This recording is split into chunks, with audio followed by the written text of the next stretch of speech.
Continuação da leitura do livro Fascismo à Brasileira, de Pedro Doria, que fala do fascismo dos anos 20 e 30 na Itália e no Brasil. Estou na página 37. A Itália havia se tornado uma nação dividida e ressentida. Nos últimos anos da guerra, já farejando a derrota, o governo alemão começou a distribuir dinheiro entre os políticos marxistas do continente, contando que, se opusessem ao conflito, pretendia assim espalhar a cisânia, fortalecer a oposição à guerra, enfraquecer convicções e, quem sabe, dinamitar politicamente os governos adversários. Em pelo menos um caso, a estratégia deu certo. Quando embarcaram Vladimir Ilyich Ulyanov, um agitador russo de 47 anos que vivia no exílio suíço, num trem rumo à estação Finlândia da São Petersburgo, puseram em marcha um fluxo de eventos que culminaria na transformação da Rússia czarista no primeiro país socialista. Ulyanov entraria para a história como o nome de guerra que usava no partido, Lenin. Então, Vladimir Ilyich Ulyanov se tornou Lenin.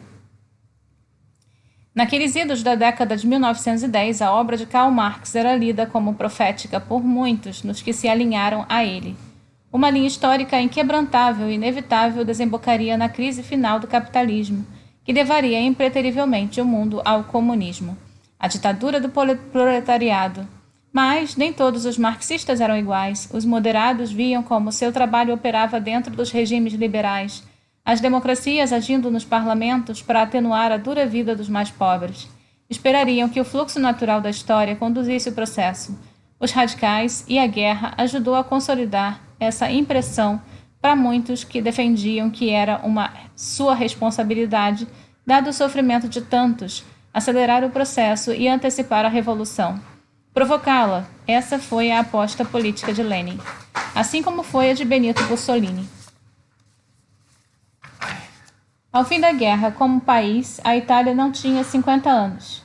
No longo processo de unificação dos vários reinos e principados, Roma só havia sido tomada pelos italianos em 1870 e tornara-se capital do novo país oficialmente no ano seguinte.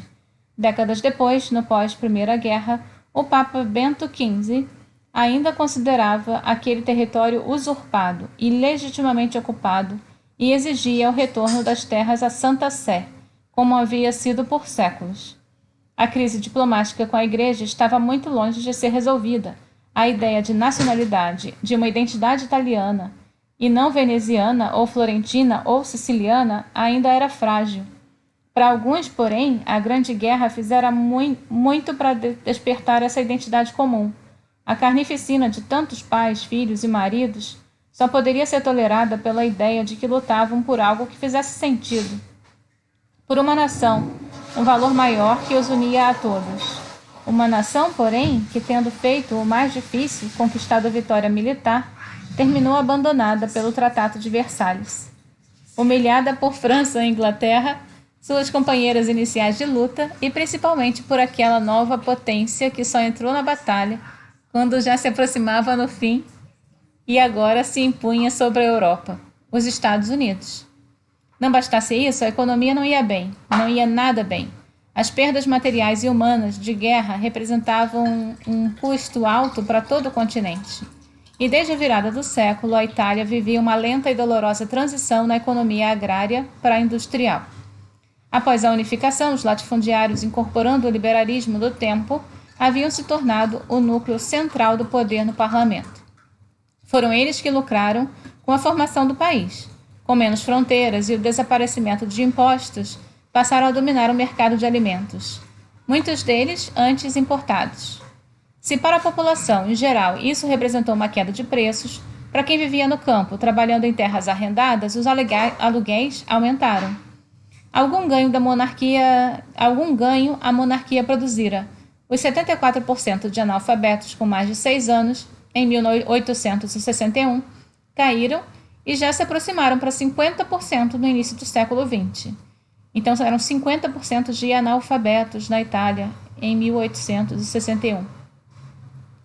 No caso, reduziu de 74 para 50 entre 1861 e 1900.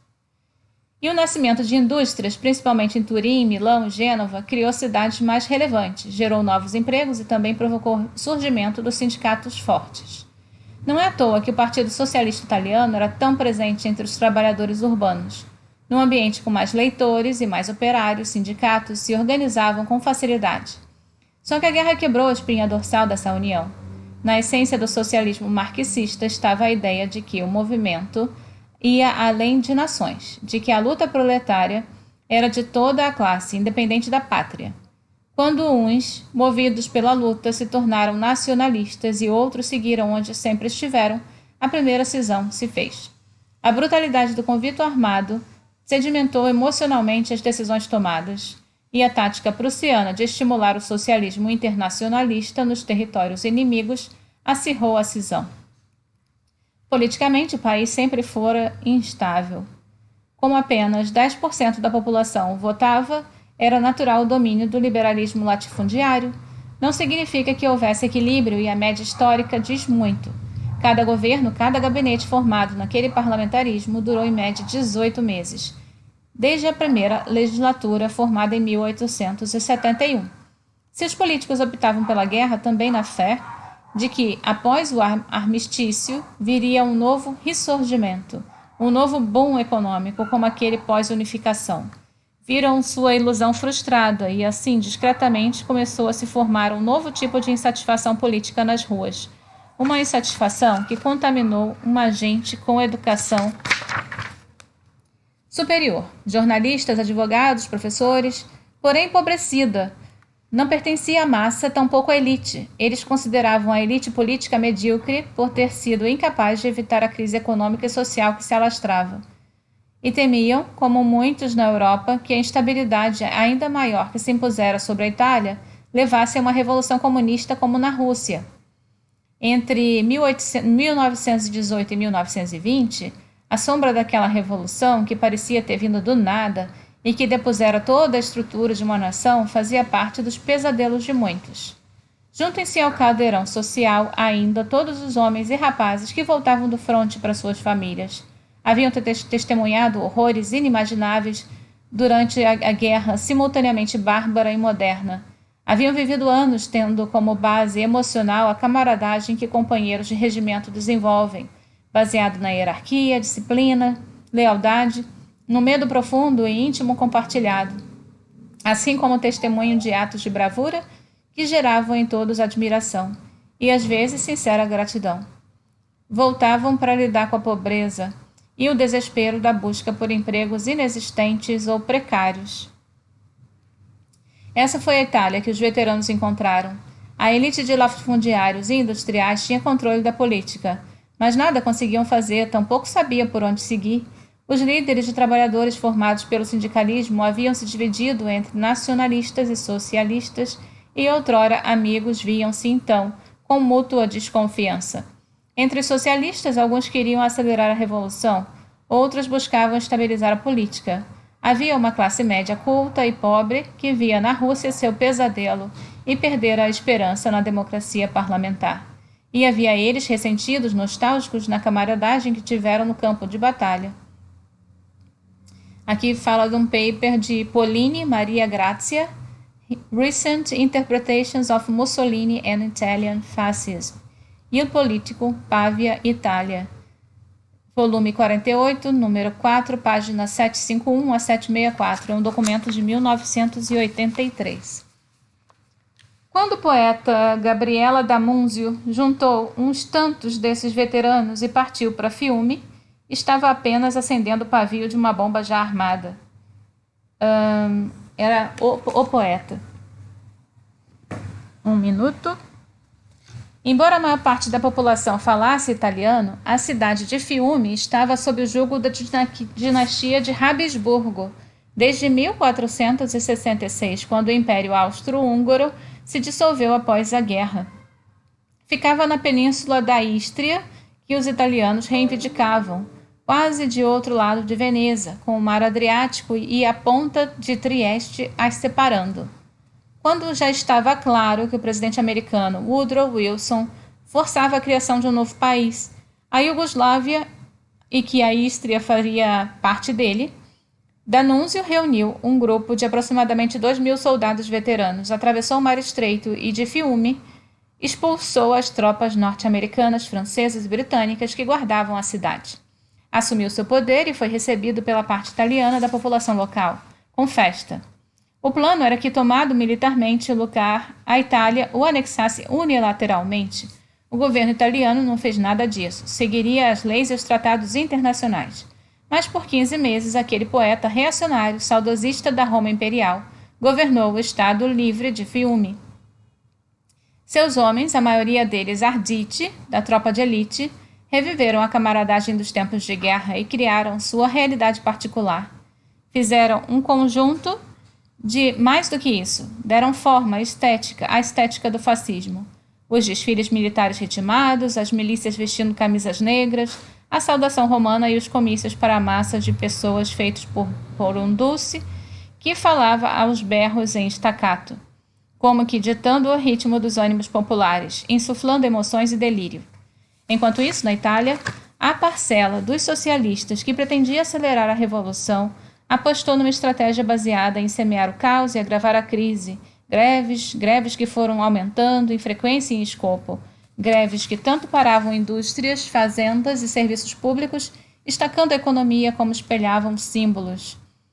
Quando os socialistas venceram as eleições locais em 1919 em Bolonha e Ferrara, as duas mais importantes cidades da Emília-Romanha, uma das ricas regiões ao norte, de presto, fizeram descer o pavilhão tricolor da prefeitura e lá ergueram a bandeira da foice e do martelo. Em Ferrara, chegaram a trocar o dia semanal de descanso para segunda-feira, anticlericais. Em meados de 1920, foi a vez dos motorneiros de bondes em Roma, que fizeram seus carros circularem pela capital com a bandeira vermelha. Foram meses intensos aqueles de 1919 e 1920, tanto que o período terminou batizado de Biênio Rosso, Biênio Vermelho. Ao todo, ocorreram 1.663 greves no primeiro ano e 1.881 no segundo. Mais de 1 milhão de operários se envolveram até o ápice. E que ápice! Em 3 de setembro de 1920, os metalúrgicos de Turim e Milão, armados, tomaram centenas de fábricas entre as duas cidades. Sua estratégia ia agora para além da greve. Queriam provar que seus conselhos fabris, os comandos sindicais dentro de cada planta, eram também capazes de gerir seus negócios. Um dos principais pensadores comunistas do país, Antônio Gramsci, viu neles o embrião de soviets italianos, a base sobre a qual o futuro governo comunista poderia se erguer. Os operários não queriam apenas aumento de salários, queriam também o direito de participar da gerência das fábricas, tendo ocupado as maiores indústrias do país, impedindo a entrada de qualquer um.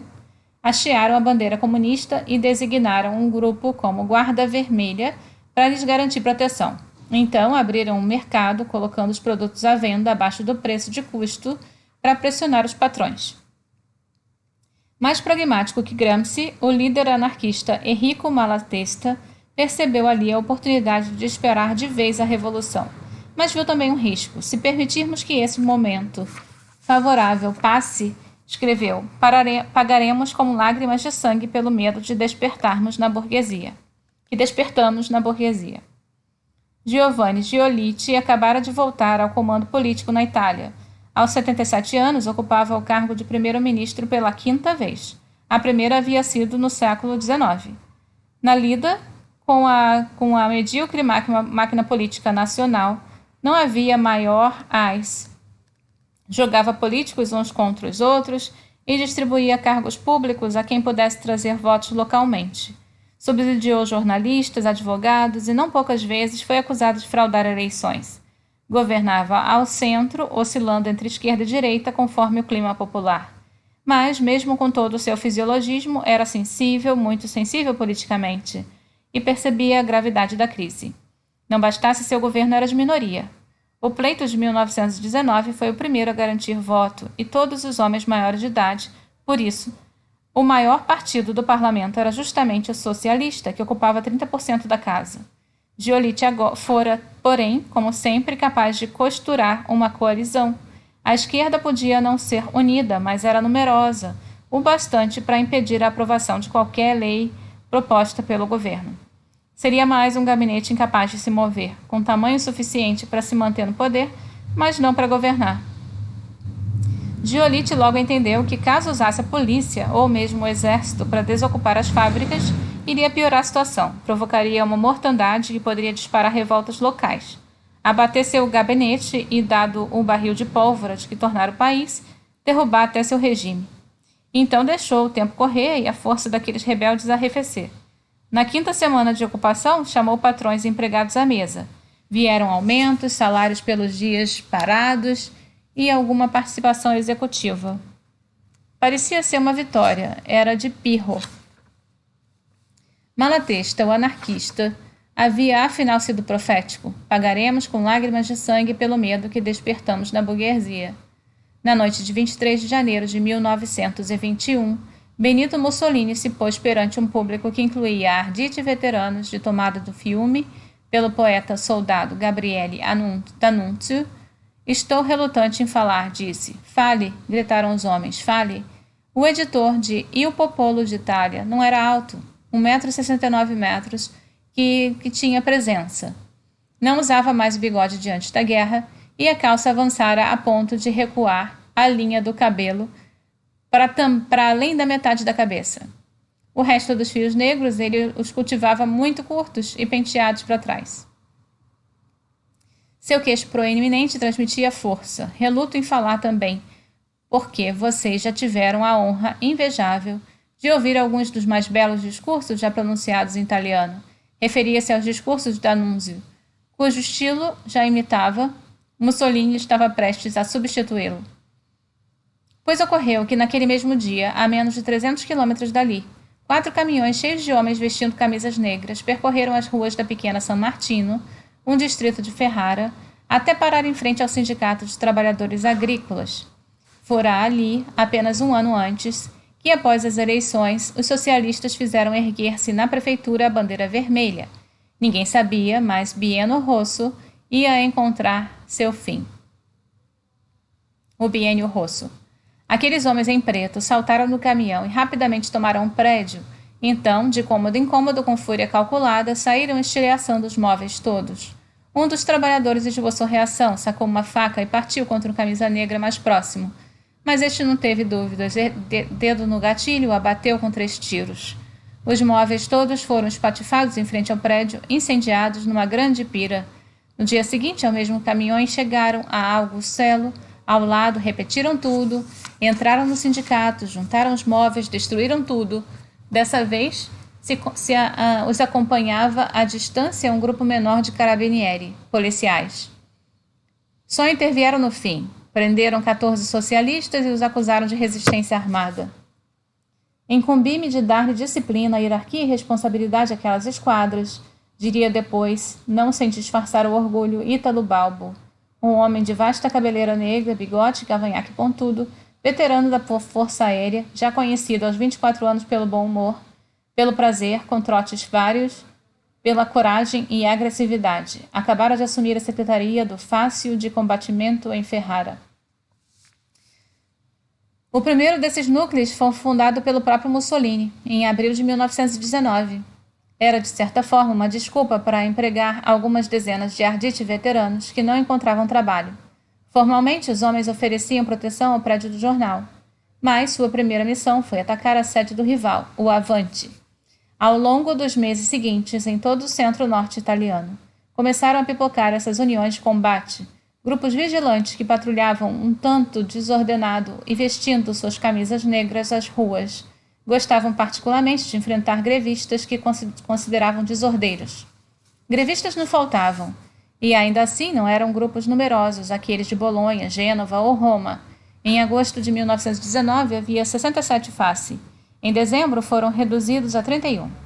O movimento não parecia ter deslanchado. Quem pôde avançar foram os socialistas, com o discurso de que os soldados foram enganados pela burguesia e enviados a uma luta inútil. Vieram a conquista eleitoral vermelha e os 2 anos de greves. Nem Mussolini, que fora candidato, conseguiu se eleger deputado. Aqui fala de um documento de Segre, Cláudio G. Ítalo Balbo, A Fascist Life, Berkeley, Estados Unidos, University of California Press, de 1987. Em todo o país, 160 mil votos para os socialistas, 4.637 para fascistas. Aos poucos, o membro de cada face começavam a ser chamados fascistas, personagens de um movimento nascido, ao que parece, para fracassar. Mas aquele fácil de combatimento aberto em Ferrara, em outubro de 1920, havia chegado a 300 membros em novembro, 3.000 em dezembro. Se havia uma diferença entre os outros face, e aquele era a diferença entre o urbano e o rural. Ao redor de Ferrara estavam grandes latifúndios cujos donos, apelidados agrários, enfrentavam tantas greves e piquetes quanto os industriais. Eles queriam uma solução dura, mesmo que não viesse do governo. Como também queria uma solução dura a classe média empobrecida e bem educada. Queriam todos ordem e, por isso, rapidamente se converteram naquele final de 1920 em fascistas. Menos um partido político, mais um movimento vigilante, o FACE, propunham-se impor a ordem que o Estado não conseguia construir. Mas havia em Ferrara outra diferença. Ítalo Balbo.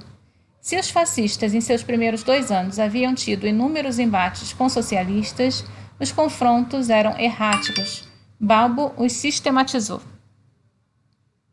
Em 17 e 18 de fevereiro, saiu uma nova missão contra sindicatos nos subúrbios rurais de Ferrara. Voltou tendo perdido um homem e matado 2. Entre janeiro e março, promoveu 57 ataques contra sindicatos e cooperativas. Em 25 deles, incendiou os prédios. Não raro, mandava sequestrar os líderes de trabalhadores e os mantinha cativos até que renunciassem ao cargo. Um dos seus truques favoritos, dado o humor cáusticos, era forçá-los a tomar óleo de rícino, o extrato de semente de mamona que provoca diarreias terríveis. Morreram ao menos 12 pessoas por um número de embates. E pela fama agressiva, Balbo estava mais interessado no teatro, na imposição de medo pelo rito daqueles homens de preto que chegavam perfilados a cantar. Sua campanha in fortistiere marcian verso l'avvenire, sian falandi audaci fiere, pronte a osare, pronte a ardire. Giovinezza, primavera de belleza. Nel fascismo alla salvezza della nostra libertà. Venham, companheiros, em fortes fileiras, marchemos com destino ao futuro. Somos bastões audazes e orgulhosos, prontos para usar, prontos para arder. Juventude, juventude, primavera da beleza, do fascismo está a salvação da nossa liberdade. Não morriam só socialistas, embora fossem eles dos que os camisas negras não fossem mais eles do que os camisas negras, mas para cada camarada que morresse em combate, Balbo oferecia um funeral de Marte. Fascistas da Itália, atenção! Gritou em meio à procissão fúnebre de um. E 10.000 homens, contou mais de uma testemunha, de presto se puseram numa posição de sentido. Eram funerais com banda, discursos, bandeiras. Um foi enterrado com uniforme de gala militar, outro com uma adaga cerimonial dos Arditi. No outro evento daqueles meses, em 1921, Balbo apareceu de uniforme, bastão de comandante em punho, e só numa reunião de 400 socialistas fez um breve discurso e os mandou para casa. O terror que inspirava já era tanto nos homens que lhe obedeceram sem reagir. E primeiro devagar, depois aceleradamente, os trabalhadores do campo foram deixando os sindicatos antigos para se juntarem à Liga Fascista para Trabalhadores Agrícolas. Entre 1 de janeiro de 1921, quando as patrulhas em Ferrara haviam apenas começado, Giacomo Matteotti, o principal líder do braço moderado entre os socialistas, se ergueu em plenário para falar ao parlamento. Eram tempos violentos, ele disse, de todos os grupos políticos ali haviam sido responsáveis por brigas. Mas hoje há uma organização na Itália, uma organização publicamente reconhecida, assim como são conhecidos seus membros, como são seus líderes, como são suas sedes, bandos armados que declaram, admitamos isso, lhes reconheço a honestidade, abertamente que atos de violência, de represália, ameaças, incêndios, execuções, são seu método para atacar qualquer movimento ou organização da justiça privada. Não há controvérsia nisso. Então Matteotti se dirigiu ao premier Giovanni Giolotti. O senhor é cúmplice de todos esses atos de violência? Para Giolotti, porém, governar era uma troca constante. Matteotti, líder de um partido dividido em facções que não se entendiam, era incapaz de lhe oferecer os votos socialistas que permitissem mover pautas. Por isso, montara seu gabinete com os partidos de direita, e sem capacidade de mover o governo, via-os face como uma solução. Tornavam-se cada vez mais populares e parecia promoveriam ordem. Estavam trabalhando para seu governo. Os agrários de Ferrara acreditavam que os fascistas eram os capangas perfeitos. Giolitti acreditou que eles pudessem acalmar o país, resolvendo ao menos os problemas das greves. Todos acreditavam que controlariam as camisas negras. Ao final de março, o avanço daqueles fácil de combatimento em Ferrara inspirou movimentos similares em todo o norte. Se seu início urbano não havia florescido, no campo encontrou sucesso. Naquele momento, 150 mil italianos já haviam se afiliado.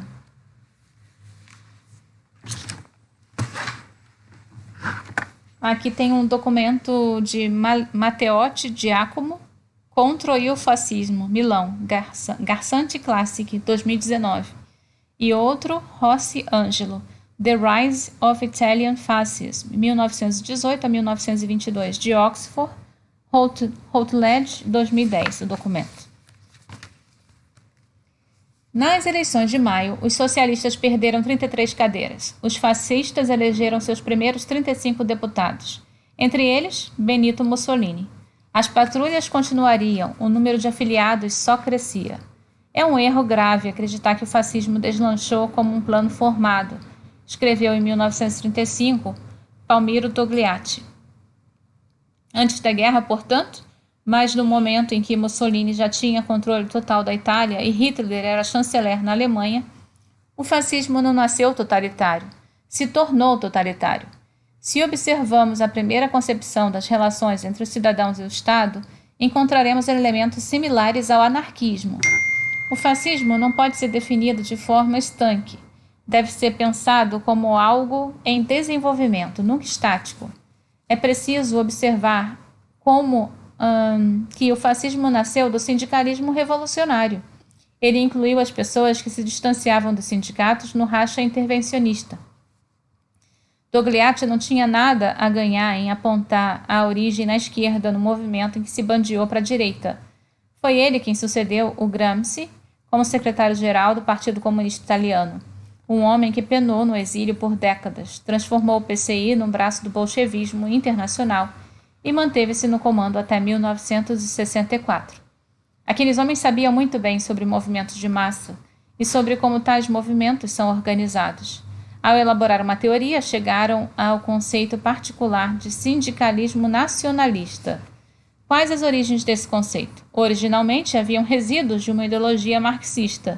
Algumas tentativas foram feitas para incluir ideias de nação e classe. Aqui tem o documento de Schmitz, David F., A Fine Young Revolution, The United States and the Fascist Revolution in Italy. Radical History Review, Durham, Estados Unidos, volume 1985, número 33, página 117 a 138. É um documento de maio de 1985. Vamos lá. São ideias que não vieram apenas de burgueses reacionários, mas também de homens que lutaram no movimento de classe trabalhadora. Não podemos jamais esquecer que Mussolini foi líder do Partido Socialista. De certa forma, Mussolini cumpriu a promessa feita no ato de expulsão do PSI. Permanecerei o socialista por toda a vida. Ele deixaria o marxismo assim como deixaria a esquerda, mas que criaria a partir de então, nasceu dali, de suas origens ideológicas ainda na casa do pai, entre Bakunin, Marx e Garibaldi. Mikhail Bakunin, principal ideólogo do anarquismo, propunha que a estratégia de chegar à revolução deveria nascer de organizações criadas pelos próprios trabalhadores. Não uma revolução de cima para baixo, como feita por Lenin, mas uma de baixo para cima. Formadas essas organizações de sindicalismo revolucionário se ligariam, então, umas às outras por federações. Os fasci de combatimento, criados em toda a Itália, cada um independente, mas todos ligados por um objetivo comum, aliados então às ligas fascistas que substituíam os sindicatos tradicionais, eram a estratégia de Bakunin posta em prática. De outro teórico do marxismo anarquista, Piotr Kropotkin, cujos livros traduziu na juventude, Mussolini levaria consigo a noção de que o principal traço evolucionário do homem era o da cooperação. O ponto que fez Mussolini se afastar da forma determinante do marxismo, embora ainda pensando como a estrutura marxista, foi o nacionalismo. Ao longo dos anos da guerra, de alguma forma, em sua cabeça, a nação substituiu a luta de classes. Karl Marx previu um colapso do capitalismo, com a concentração do dinheiro nas mãos de poucos, que empobreceria a classe média, forçando a aliança natural com os proletários, que, por inércia, desembocaria numa revolução capaz de derrubar todo o sistema. Se no centro do ideário marxista está a ideia de que burgueses e proletários estão em conflito, o futuro doce, pois no centro de sua ideologia, a ainda mal formada nação, no fascismo, os interesses tanto de proletários quanto de capitalistas deveriam estar submetidos aos interesses da nação. Não é uma mudança trivial, a prioridade não é a proteção dos mais pobres, e sua ambição deixa de ser a busca por um mundo igualitário. E, no entanto, segue uma construção similar à feita por Lenin. Mussolini e Lenin acreditavam na revolução, mas não acreditavam em esperar que ela ocorresse espontaneamente. Precisavam provocá-la. Os fascistas se opunham à burguesia tanto que se opunham aos socialistas, observou um dos bons biógrafos do Duce, Nicolas Farrell. Ambos exaltavam uma classe ao invés da outra. Os fascistas exaltavam a nação, unida, não dividida. Reconheço que entre nós e os comunistas não há afinidades políticas, mas há afinidades intelectuais. Escreveu Mussolini em 1º de dezembro de 1921. Nós, como vocês, consideramos necessário um Estado centralizado e unitário que impõe uma disciplina de ferro sobre todos os indivíduos. A diferença é que vocês chegam a uma conclusão através do conceito de classe e nós através do conceito de nação. A data 1921 é chave. O fascismo, como observou o secretário-geral do PCI, Palmiro Togliatti, deve ser pensado como algo em desenvolvimento, nunca estático.